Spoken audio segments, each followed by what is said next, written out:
Hello, નમસ્કાર વિદ્યાર્થી મિત્રો. ચેપ્ટર નંબર 3 ઇલેક્ટ્રોકેમિસ્ટ્રી એટલે કે વિદ્યુત રસાયણ એની થિયરીની આપણે ચર્ચા કરીએ. ફર્સ્ટ ઓફ ઓલ કે ભાઈ વિદ્યુત રસાયણ એટલે શું, એવો સીધો આપણા મગજમાં એક પ્રશ્ન આવે. પ્રકરણનું નામ જ એવું છે, વિદ્યુત રસાયણ વિજ્ઞાન એટલે શું. તો કે કોઈ પણ રાસાયણિક પ્રક્રિયા દરમિયાન જે ઉર્જા મુક્ત થાય છે, તો આ મુક્ત થયેલી ઉર્જામાંથી વિદ્યુત ઉત્પન્ન કરવી. કોઈ પણ રાસાયણિક પ્રક્રિયા દરમિયાન જે ઉર્જા ઉત્પન્ન થાય, આ ઉર્જામાંથી વિદ્યુત બનાવવી કે ઉત્પન્ન કરવી. અર્થાત રિવર્સ વિચારું તો કે વિદ્યુત ઉર્જાનો ઉપયોગ કરી કોઈ પણ રાસાયણિક પ્રક્રિયા પાર પાડવી કે કોઈ પણ રાસાયણિક પ્રક્રિયા કરવી, તો એનો અભ્યાસ એટલે વિદ્યુત રસાયણ વિજ્ઞાન. તો હવે આ રસાયણ વિજ્ઞાન છે, ઇલેક્ટ્રોકેમિસ્ટ્રી છે, એ આપણા માટે કઈ કઈ બાબતમાં ઉપયોગી બને છે. સૌપ્રથમ તો રસાયણ વિજ્ઞાનમાં રસાયણનો મોટા પ્રમાણમાં ઉપયોગ ધાતુઓ છે, સોડિયમ હાઇડ્રોક્સાઇડ છે, ક્લોરિન છે, ફ્લોરિન છે, એવા રસાયણોના ઉત્પાદન માટે આ ઇલેક્ટ્રોકેમિસ્ટ્રી છે એ ખૂબ જ ઉપયોગી બને. એટલે પહેલું હવે જુદા જુદા ટાઈપના રસાયણોની મોટા પાયે બનાવટ માટે. સેકન્ડ થિંગ, બેટરી અને બળતણ કોષ એ વિદ્યુત રસાયણના સિદ્ધાંત સાથે સંકળાયેલા છે અને જેનો ઉપયોગ કરી ઘણા બધા સાધનો અને ઉપકરણો બેટરીનો ઉપયોગ એમાં કરીએ છીએ. અને બેટરી છે એ રાસાયણિક ઉર્જાનું વિદ્યુત ઉર્જામાં રૂપાંતર કરી શકે છે એવી એક ડિવાઇસ છે. એટલે સેકન્ડ આવે બેટરી. પહેલું હતું જુદા જુદા ટાઈપના રસાયણોના ઉત્પાદનમાં. સેકન્ડ હતું બેટરી. થર્ડ હતું ઇકો ફ્રેન્ડલી નવી ટેકનોલોજીના સર્જન માટે પણ વિદ્યુત રાસાયણિક સિદ્ધાંત છે ઉપયોગી છે. શું કામ? તો કે વિદ્યુત રાસાયણિક રીતે જે ઉર્જા છે, કરેલી જે પ્રક્રિયાઓ છે, એમાં ઉર્જા સક્ષમ છે અને પ્રદૂષક ઓછી ફેલાવે છે. અને ત્રીજું આવે ઇકો ફ્રેન્ડલી ટેકનોલોજીની મદદથી આપણે જે રાસાયણિક પ્રક્રિયા કરીએ છીએ એ ઓછી પ્રદૂષણ ફેલાવે. એન્ડ લાસ્ટ થિંગ, વિદ્યુત રસાયણ એ સંવેદી સંકેતોનું મગજમાં કોષો મારફતે સંચરણ અને ઉલટું પણ અને કોષની વચ્ચે સંદેશા વ્યવહાર વગેરે વિદ્યુત રાસાયણિક મૂળ ધરાવે છે. આપણા મગજની જે કાર્યશૈલી છે એમાં પણ મગજની કાર્યશૈલીમાં પણ વિદ્યુત રસાયણ ઉપયોગી છે. એટલે 4 બાબત એમની ઉપયોગિતામાં. પહેલું છે અલગ અલગ ટાઈપના રસાયણો, સેકન્ડ બેટરી, ત્રીજું ઇકો ફ્રેન્ડલી કેમિકલ્સ, રાસાયણિક પ્રક્રિયાઓ કરીએ, અને ચોથું છે મગજની કાર્યશૈલીમાં પણ વિદ્યુત રસાયણ છે એ ઘણો બધો ફાળો આપે છે. બીજો એક પ્રશ્ન લઈએ. ડેનિયલ કોષની રચનાની આકૃતિ દોરી તે રાસાયણિક પ્રક્રિયા અને પોટેન્શિયલ જણાવો. તો એ કયા પ્રકારનો સેલ છે એ પણ જાણકારી આપો. સૌપ્રથમ તો ડેનિયલ કોષનો સિદ્ધાંત છે રાસાયણિક ઉર્જાનું વિદ્યુત ઉર્જામાં રૂપાંતરણ કરે. રાસાયણિકનું વિદ્યુત ઉર્જામાં રૂપાંતરણ કરે ડેનિયલ સેલ. ડેનિયલ સેલની રચના કેવી છે? 2 જુદા જુદા પાત્ર લીધેલા છે. આ 2 પાત્ર, આ બંને પાત્રમાં પ્રથમ પાત્રમાં 1 મોલર સાંદ્રતાવાળું Zn+2નું દ્રાવણ લીધું છે કે જેની સાંદ્રતા 1 મોલર છે. એમાં ઝીંક ધાતુનો સળિયો લગાડેલો છે જે એનોડ તરીકે વર્તે છે. એ જ રીતે બીજા પાત્રમાં 1 મોલર સાંદ્રતાવાળું કોપર સલ્ફેટનું દ્રાવણ, એનો મતલબ કે Copper+2નું દ્રાવણ ભર્યું છે. એમાં ચોક્કસ વજન કરેલો કોપરનો સળિયો રાખીએ જે કેથોડ તરીકે વર્તે છે. આ બંને સળિયાને કોપરના તાર મારફતે જો જોડી દેવામાં આવે, આ ઉપરાંત બંને પાત્રને જો કાચની યુ આકારની જો આ નળી લેવામાં આવે, એના મારફતે જો જોડી દેવામાં આવે તો આ નળીને ક્ષાર સેતુ કહેવાય. ક્ષાર સેતુ શું છે? કાચની યુ આકારની નળી છે, એમાં એમોનિયમ નાઇટ્રેટ કે પોટેશિયમ નાઇટ્રેટનું દ્રાવણ ભરવામાં આવે.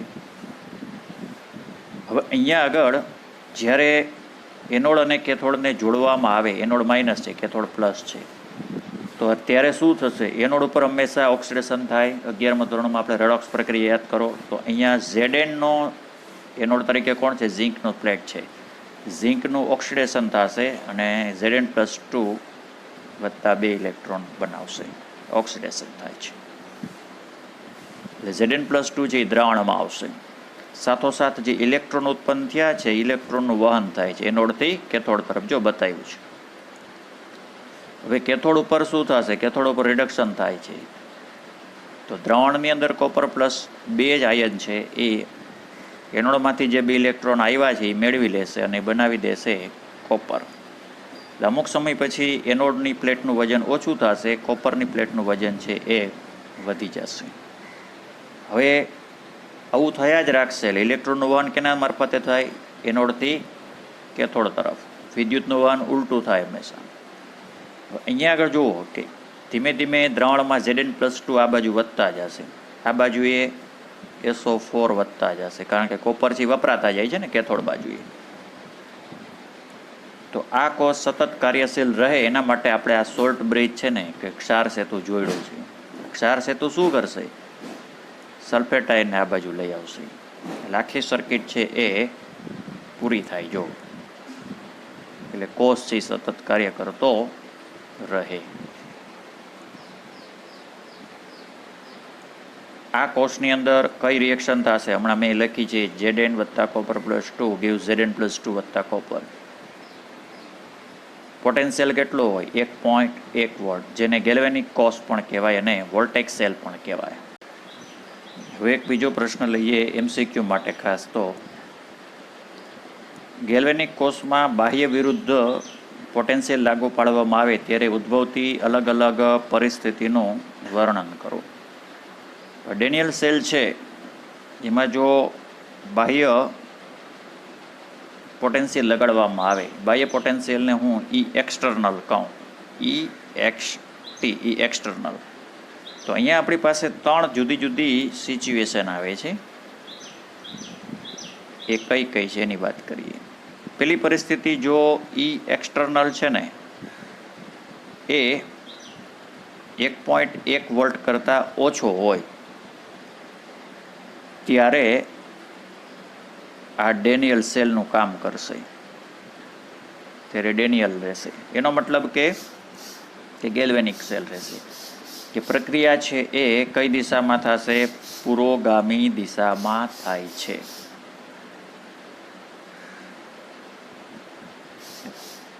ક્લિયર? રાસાયણિક ઉર્જાનું વિદ્યુત ઉર્જામાં રૂપાંતરણ થાય. ક્યારે? એક્સટર્નલ 1.1 વોલ્ટ કરતાં વધુ લગાડવામાં આવે, અહીંયા 1.1 વોલ્ટથી વધારે લગાડીએ ને ત્યારે ડેનિયલ સેલનું કામ કરશે. એટલે કે રાસાયણિક ઉર્જાનું વિદ્યુત ઉર્જામાં રૂપાંતરણ થશે, પુરોગામી દિશામાં પ્રક્રિયા આગળ વધશે. એનો મતલબ કે ઝીંક છે એ એનોડ તરીકે વર્તશે અને કોપર છે એ કેથોડ તરીકે વર્તશે. હવે સિચ્યુએશન 2 લઈએ.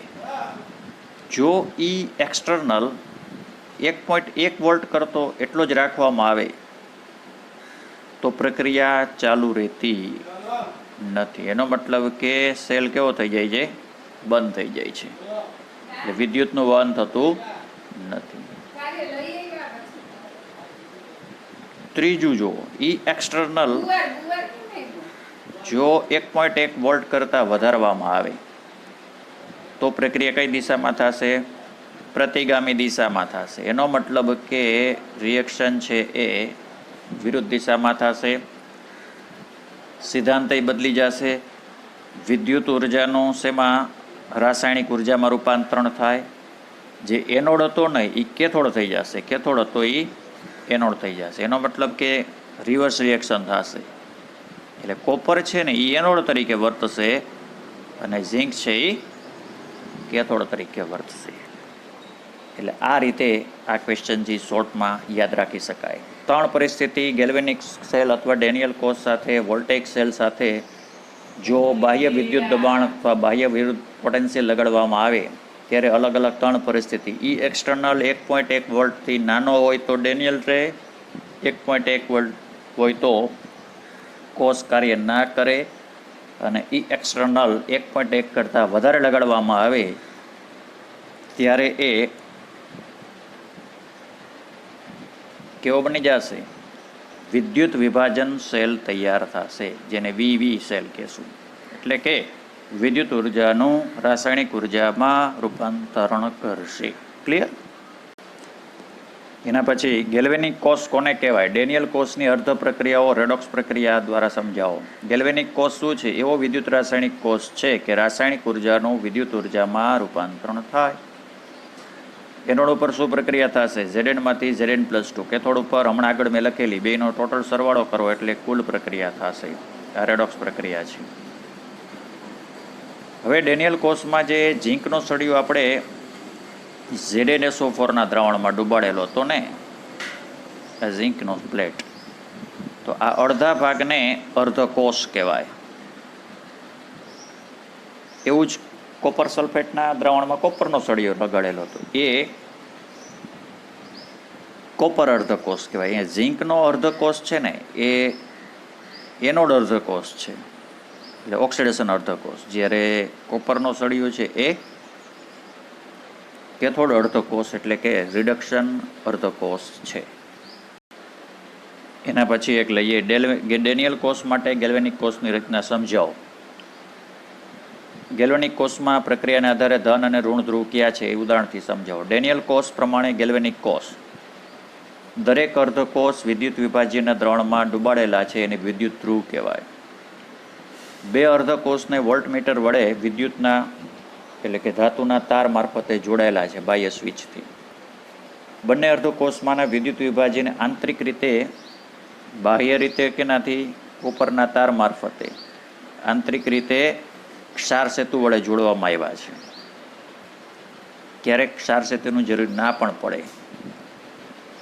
હવે ધનધ્રુવ તરીકે કોણ હતું? કે જેના ઉપર ઓક્સિડેશન થાય છે, ઓક્સિડેશન દર્શાવતી રિડક્શન દર્શાવતી પ્રક્રિયા છે. ઋણધ્રુવ તરીકે કોણ હતું?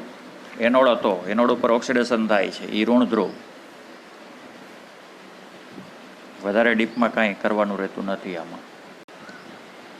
એમના પછીનો એક પ્રશ્ન છે કોષ પોટેન્શિયલ અને EMF. કોષ પોટેન્શિયલ એટલે શું? તો કે ગેલ્વેનિક કોષના 2 વિદ્યુત ધ્રુવોને આપણે જોડીએ એટલે એમની વચ્ચે પોટેન્શિયલનો તફાવત સર્જાય, જેને કોષ પોટેન્શિયલ કહેવાય. કોષ પોટેન્શિયલને દર્શાવવા માટે ઈ સેલ વાપરવામાં આવે અને એનો એકમ વોલ્ટમાં હોય.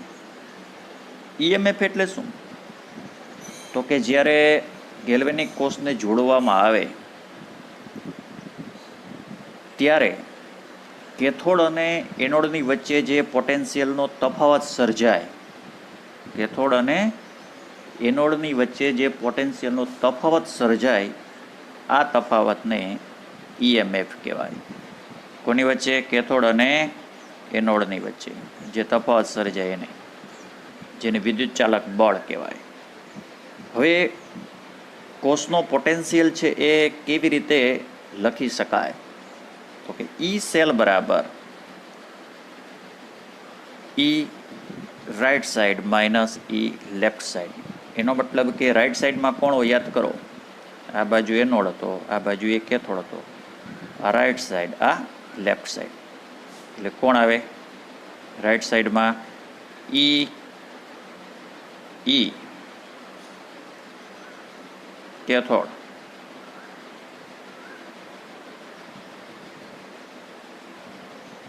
કેથોડ માઇનસ ઈ એનોડ. એનો મતલબ કે કેથોડ ધ્રુવ છે ને એનો પોટેન્શિયલ મેઝર કરો અને એમાંથી એનોડનો પોટેન્શિયલ બાદ કરો. એ બેનો ડિફરન્સ એટલે ઈ સેલ આવે. તો અહીંયા તો જો આપેલું છે ને એમાં થોડોક ડિફરન્સ ખોટું આપ્યું છે. અહીંયા કેથોડ અને અહીંયા એનોડ આવે. હવે ડેનિયલ કોષ કે કોઈ પણ ગેલ્વેનિક કોષ છે એને દર્શાવવા માટે સાંકેતિક નિરૂપણ આવે. એને દર્શાવવા માટે જે પદ્ધતિ છે ને સાંકેતિક નિરૂપણ પદ્ધતિ કહેવાય. સાંકેતિક નિરૂપણ પદ્ધતિમાં કેવી રીતે લખી શકાય? તો કે સૌપ્રથમ એનોડનો ધ્રુવ લખવાનો. કઈ બાજુએ? Left side. હવે એનોડનો ધ્રુવ છે એનું સૂત્ર લખવાનું. એ કયા દ્રાવણમાં ડૂબાડેલું છે એ આયનનું સૂત્ર લખવાનું. ગેસ હોય તો ગેસનું સૂત્ર લખવાનું. વચ્ચે એક આડી લીટી કરવાની. જો કોષના દ્રાવણમાં ક્ષાર સેતુનો ઉપયોગ કર્યો હોય ને તો 2 ઊભી લીટી કરવાની. પછી જમણી બાજુએ છેલ્લે ચાલુ કરવાનું.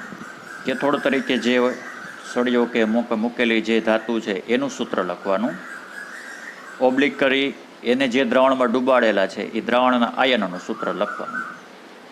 ઇનકેસને જો ક્ષાર સેતુનો ઉપયોગ ના કરવામાં આવે તો અહીંયા આગળ એક જ લીટી કરવાની, 2 લીટી કરવાની નહીં.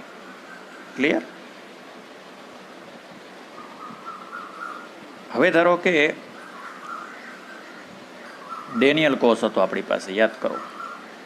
એમાં ઝીંક છે એનોડ હતો ને, અને કોપર હતો એ કેથોડ હતો. તો આનું સાંકેતિક નિરૂપણ લખું. જો કેવી રીતે સાંકેતિક નિરૂપણ થાય. ડેનિયલ કોષનું સાંકેતિક નિરૂપણ કરું. Zn સોલિડ શેમાં ડૂબાડેલો હતો? Zn+2 દ્રાવણમાં. એની મોલારિટી કેટલી હતી? તો કે 1 મોલર. ક્ષાર સેતુ વાપર્યો તો કે હા, એટલે 2 આડા લીટા. કોપર કેથોડ તરીકે સોલિડ શેમાં ડૂબાડેલો હતો? કોપર+2 દ્રાવણમાં. AQS 1 molar. આ એનોડ માઇનસ હતો, કેથોડ પ્લસ હતો. એનોડ છે એ કેવો હતો ભાઈ? માઇનસ હતો. એટલે અહીંયા માઇનસ, કેથોડ ઉપર પ્લસ. તો આ સાંકેતિક નિરૂપણ કર્યું કહેવાય. હવે આના આધારે ધારો કે મારે ઈ સેલ નોટ કરવો છે તો ઈ સેલ કેમ લખાય? ઈ સેલ બરાબર ઈ reduction potential of cathode, reduction potential of cathode minus reduction potential of anode. Cathode કોણ છે અહીંયા? કેથોડ કોણ છે? કોપર. એનો મતલબ કે ઈ copper+2 કોપર માઇનસ ઈ Zn+2 Zn. રિડક્શન બતાવ્યું. જો આ copper+2 માંથી કોપર રિડક્શન છે. સેમ થિંગ Zn+2 માંથી Zn. રિડક્શન પોટેન્શિયલ બતાવવાનો છે એટલે રિડક્શનની જેમ લખવાનું રહેશે. આ રીતે સાંકેતિક નિરૂપણ કોઈ પણનું કરી શકાય. બીજો એક પ્રશ્ન લો. કોપર અને સિલ્વર વચ્ચેની સાંકેતિક પ્રક્રિયા દર્શાવો. કોષની પ્રક્રિયા દર્શાવો. તો કોપર અને સિલ્વર વચ્ચે આ પ્રક્રિયા થશે. કોપરનું ઓક્સિડેશન થાય છે. કોપરમાંથી copper+2 વત્તા 2 ઇલેક્ટ્રોન. સિલ્વર Ag+ વત્તા ઇલેક્ટ્રોન મેળવશે. Ag અહીંયા 2 ઇલેક્ટ્રોન છે એટલે અહીંયા બધે 2 ઇલેક્ટ્રોન કરવા પડશે. સાદું સમીકરણ બેલેન્સવાળું. કોપર પ્લસ 2Ag gives સામે શું બનાવશે? copper+2 બનાવશે વત્તા 2Ag છે. Ag+2 Ag અહીંયા પ્લસ છે, સોરી. એટલે આ ટોટલ રિએક્શન થશે જે અહીં બતાવ્યું છું. એનોડ તરીકે કોણ વર્તે છે? Silver anode. કોપર છે એ બરાબર છે.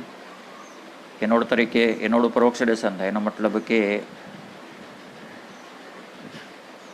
કોપર છે એ એનોડ થાય અને સિલ્વર છે એ કેથોડ. એનોડ ઉપર હંમેશા કાયમ માટે ઓક્સિડેશન થાય. કોપરનું ઓક્સિડેશન થાય છે એટલે કોપર છે એનોડ અને સિલ્વર છે એ કેથોડ તરીકે વર્તશે.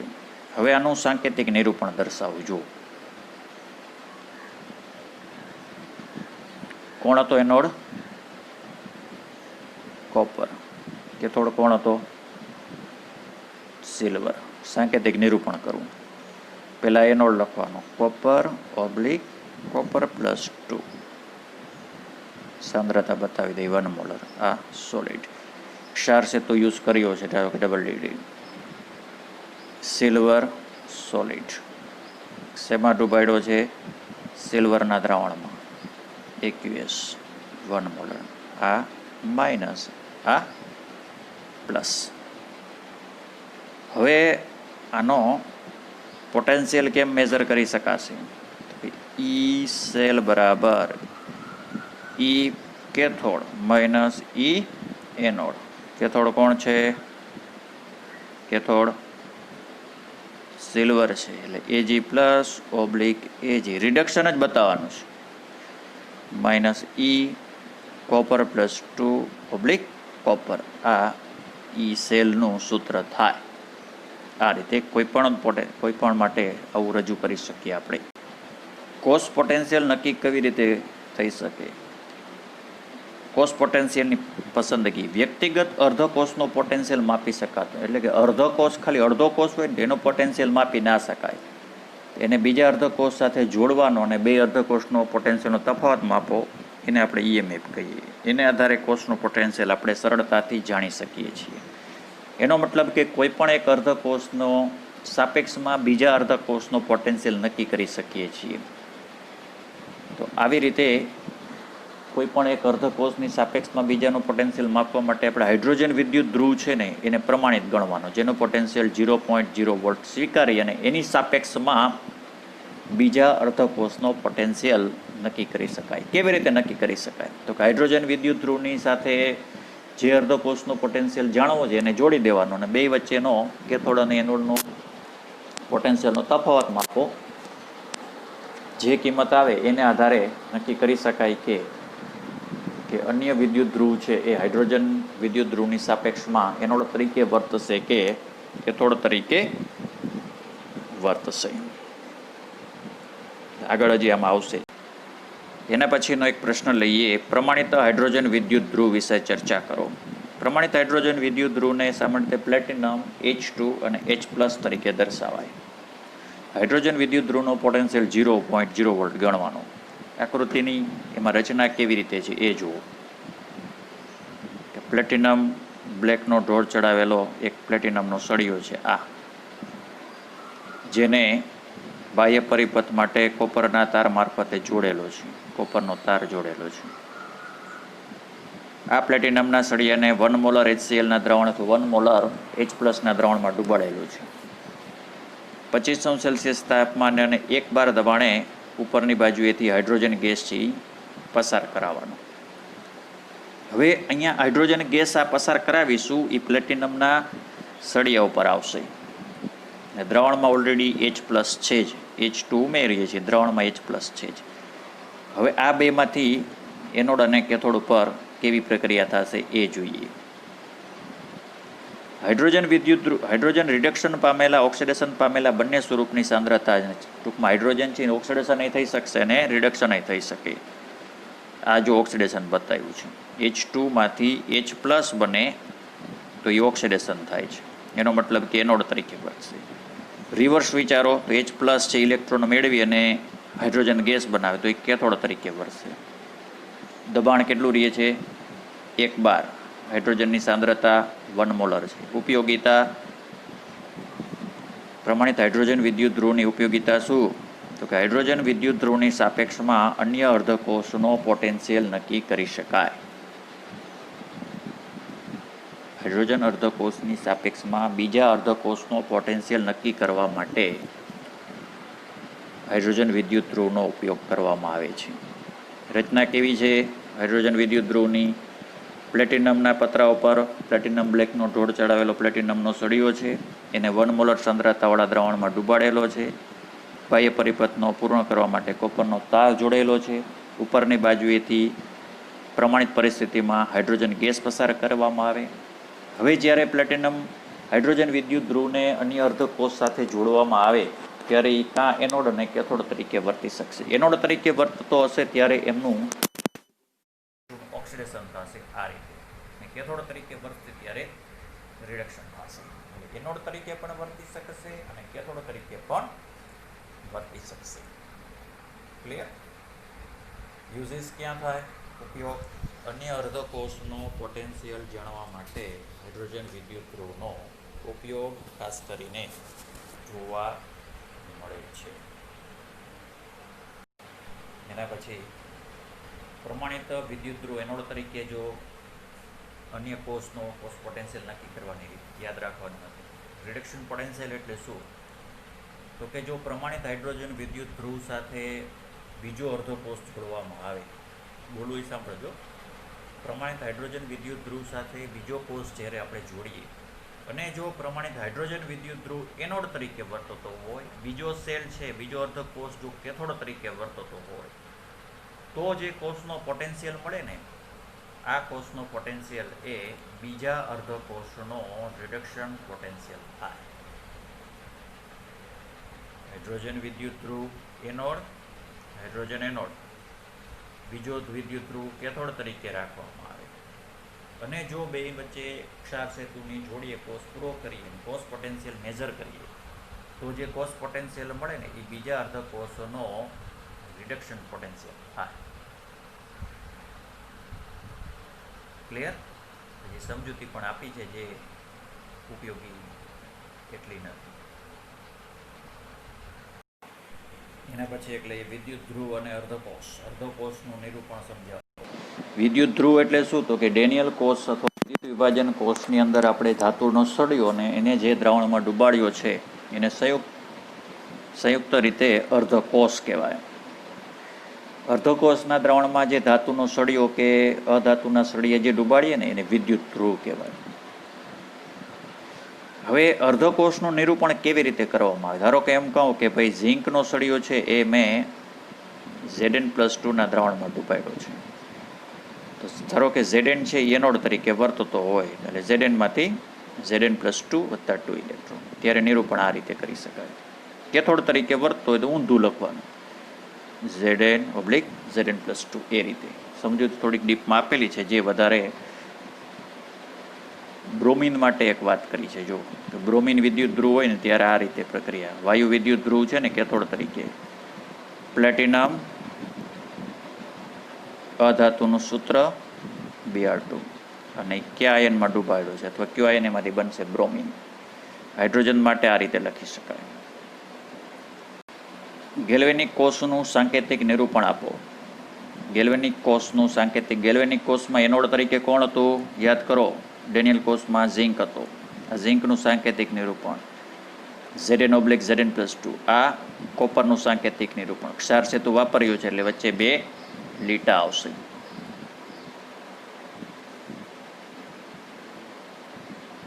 જો હાઇડ્રોજન વિદ્યુત ધ્રુવનો ઉપયોગ કરવામાં આવે, જો હાઇડ્રોજન વિદ્યુત ધ્રુવ એનોડ તરીકે વર્તતો હોય તો એનું સાંકેતિક નિરૂપણ પ્લેટિનમ H2 ગેસ છે, એનું દબાણ દર્શાવવાનું 1 એમ. કેમાં ડૂબાડ્યો તો H+ દ્રાવણમાં, એની મોલારિટી 1 મોલર. ક્ષાર સેતુ વાપર્યો હોય તો 2 લીટા કરવાના. પછી કોપર સાથે જોડ્યો હોય તો કોપરનું સૂત્ર આ બાજુ દર્શાવવાનું. હવે આપણા મગજમાં એક વિચાર આવે કે ભાઈ આપેલો વિદ્યુત ધ્રુવ, 2 વિદ્યુત ધ્રુવ અથવા 2 અર્ધકોષ છે, એમાંથી એનોડ તરીકે કોણ વર્તશે ને કેથોડ તરીકે કોણ વર્તશે? તો એક વસ્તુ ક્લિયર કટ સમજી લો. જેનો રિડક્શન પોટેન્શિયલ ઓછો હોય એ હંમેશા એનોડ તરીકે વર્તશે. જેનો રિડક્શન પોટેન્શિયલ ઓછો હોય એ એનોડ તરીકે વર્તે. એક સરસ મજાનું ઉદાહરણ આપું. ધારો કે હાઇડ્રોજન છે અને એને હું ઝીંક સાથે જોડું તો આ બેમાંથી એનોડ અને કેથોડ કોણ વર્તશે? હવે હાઇડ્રોજનનો પોટેન્શિયલ તો આપણને ખબર છે 0.0 છે. ઝીંકનો પોટેન્શિયલ છે ને એ -0.76 વોલ્ટ છે. -0.76. આ બેમાંથી ઓછો કેનો? તો કે ઝીંકનો. એટલે ઝીંક છે એનોડ તરીકે વર્તશે, હાઇડ્રોજન છે એ કેથોડ તરીકે વર્તશે. ક્લિયર? બીજું લઉં કે ભાઈ હાઇડ્રોજન અને કોપરને મારે જોડવો, તો આ બેમાંથી એનોડ તરીકે કોણ વર્તશે? હાઇડ્રોજનનો તો ખબર જ છે 0. કોપરનો પોટેન્શિયલ 0.34 વોલ્ટ છે. તો આ બેમાંથી ઓછો કેનો? તો કે હાઇડ્રોજનનો. હાઇડ્રોજન છે એ એનોડ તરીકે વર્તશે, કોપર છે કેથોડ તરીકે વર્તશે. હમણાં જે અહીંયા સમીકરણ મેં લીધેલું હતું ને, જો એ જ વસ્તુ આવી, જો એ આ બતાવ્યું છે. આ રીતે ખબર પડે એનોડ તરીકે કોણ વર્તશે અને કેથોડ તરીકે કોણ વર્તશે. કોઈના મગજમાં વિચાર આવશે કે સાહેબ ઝેડએન અને કોપરને જોડીએ તો એનોડ અને કેથોડ કોણ વર્તશે? તો હમણાં કીધું એમ ઝીંકનો પોટેન્શિયલ કેટલો હતો? ઝીંકનો -0.76 વોલ્ટ, જ્યારે કોપરનો 0.34 વોલ્ટ. કોનો ઓછો? ઝીંકનો. એટલે ઝીંક છે એ એનોડ તરીકે વર્તશે, કોપર છે એ કેથોડ તરીકે વર્તશે.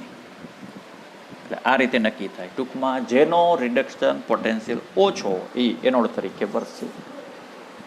આપણે તો આટલા બધા રિડક્શન પોટેન્શિયલ ખબર ના હોય તો કેમ કરશું? તો એના માટે એક EMF સિરીઝ આવે. EMF સિરીઝ હમણાં આના પછીને આગળના ક્વેશ્ચનમાં આવશે જ અથવા કાલે આવશે, તેમાં જોશું.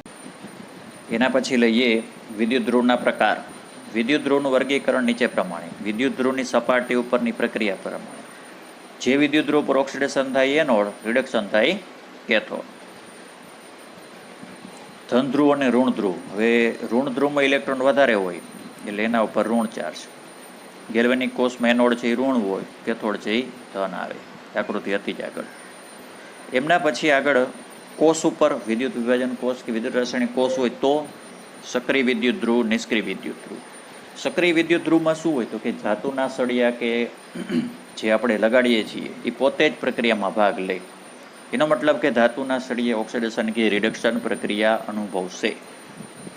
દાખલા તરીકે ડેનિયલ કોષ હતો, એમાં ઝેડએન અને કોપર હતું, તો ઝેડએનનું ઓક્સિડેશન થતું હતું, કોપરનું રિડક્શન. એટલે પોતે જ પ્રક્રિયામાં ભાગ લેવા માંડે છે ને. આ સક્રિય વિદ્યુત ધ્રુવ. નિષ્ક્રિય વિદ્યુત ધ્રુવમાં જે સળિયા કે લગાડીએ છીએ એ પોતે પ્રક્રિયામાં ભાગ ના લે, પણ એની સપાટી ઉપર દ્રાવણની અંદર જે આયનો કે અણુઓ કે હોય એ પોતે પ્રક્રિયામાં ભાગ લેશે. ફરીથી વાત કરું, નિષ્ક્રિય વિદ્યુત ધ્રુવમાં શું હોય? નિષ્ક્રિય વિદ્યુત ધ્રુવમાં ધ્રુવના પરમાણુઓ પ્રક્રિયામાં ભાગ લેતા નથી, પણ એના સંપર્કમાં રહેલા જે અણુ છે, સંયોજન છે કે આયનો છે એ ઓક્સિડેશન કે રિડક્શન પ્રક્રિયા અનુભવે, તો એને નિષ્ક્રિય વિદ્યુત ધ્રુવ કહેવાય. નિષ્ક્રિય વિદ્યુત ધ્રુવમાં આપણે જો વાયુનો ઉપયોગ કરવામાં આવે તો એ વાયુ વિદ્યુત ધ્રુવ કહેવાય. દાખલા તરીકે હાઇડ્રોજન વિદ્યુત ધ્રુવ હતો, એમાં જો પ્લેટિનમનો સળિયો હતો, કેમાં ડૂબાડેલો હતો? H+ દ્રાવણમાં. હાઇડ્રોજન ગેસ પસાર કરીએ તો આ વાયુ વિદ્યુત ધ્રુવ થાય. આ નિષ્ક્રિય વિદ્યુત પ્લેટિનમ છે, ગ્રેફાઇટ છે, એના સંપર્કમાં જે આયન હોય ને H+, એ પ્રક્રિયામાં ભાગ લઈએ. H+ માંથી H2 બને અથવા એના H2માંથી H+ બને. એટલે આ નિષ્ક્રિય વિદ્યુત ધ્રુવ થાય, જે અહીંયા આપેલું છે થોડીક ચર્ચા એમાં.